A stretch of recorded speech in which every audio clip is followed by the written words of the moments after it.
We are going to do an exercise together, and we will use the 20 hints methodology. In this case, to find out where and when this image was taken.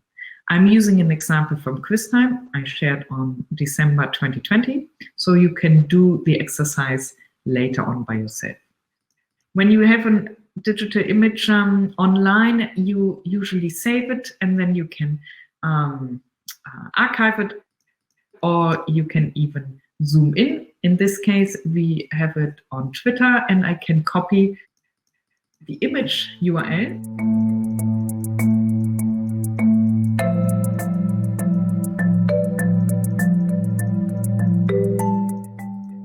And I can change it at the end from large to original. And then I can also look at it more closer.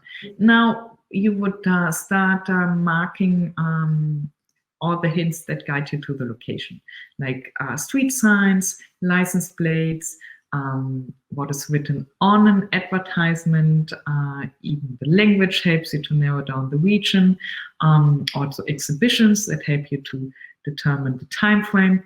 Shop signs are really, really useful. You might have eagle eyes to detect what's written on the sign at the side. You might detect house number. You see a lot of cars parking here and waiting, and some 2 cars at least in the spot. A person, what are people wearing, guides you also to the time frame. Architecture, we see a park, so the shop is close to a park. The trees look quite naked, and the leaves are on the floor, so that might guide us more to autumn rather than spring. Then you would mark all the 20 hints that you won't forget them, because you might use them in your searches as well.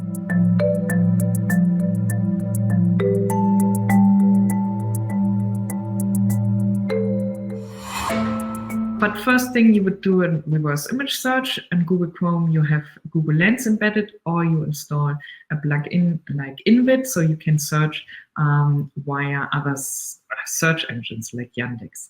In this case, we use Google Lens, and Google Lens will analyze the picture and search at first for similar pictures it can find. It detects our quiz time post, and then other ones that in this case won't help us. But what helps us is the text recognition.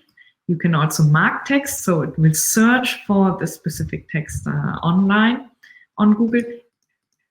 And it also translates text. So it detects automatically German, which also fits to the URL we see here.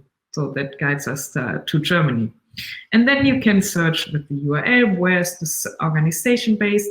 You can find out if Max Beckmann, in this case in Cologne in 2020, when did he or is he planning to have an exhibition? So you have a better time frame.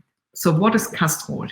So this marks a specific shop, which helps us to find out where we should look for.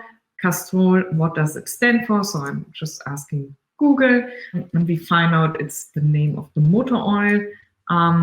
So looking at the image again and seeing a lot of cars, we might search for an auto repair shop. And we already know about Cologne. So then we can ask Google again and search for auto repair shops in Cologne.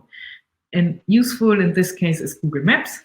We get a few results, not too many, but we can already exclude a specific region. When I use the magnifier here, you might have detected an e-scooter. And in Germany, you can't drive an e-scooter outside of the inner city. So we can exclude already everything outside, which is not part of city Cologne.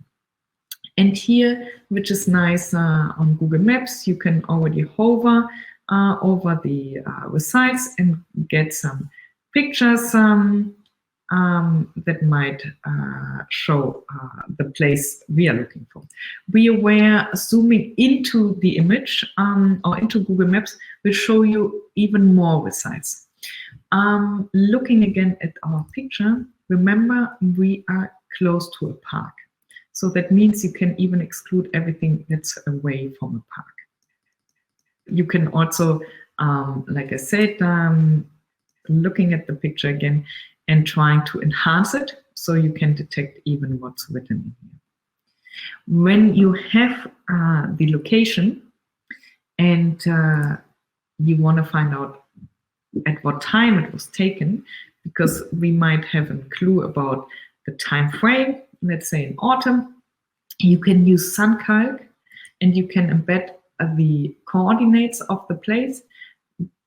You might also, or you need to change the date, right? Because this is always showing the current date when, in this case, the video was recorded. And then you can move, you can also zoom in, and then you can move the sun, and you look at the picture again and you try to find shadow lines, so then you can guess where the sun was standing at this specific time. Yeah, so that's how you use the 20 hints. And please, we are not looking at the site now because I invite you to search for it by yourself, and you can share it and reply to the tweet, which is still online, or you can send it to me via email. And when you want to look at the sheet and look for the site, you will also find it in the replies of the tweet as well. When you like exercises like this, I also invite you to our page, Sharpen Your Senses, from DW Innovation. And here you get more exercises to train your eagle eyes. Thanks very much.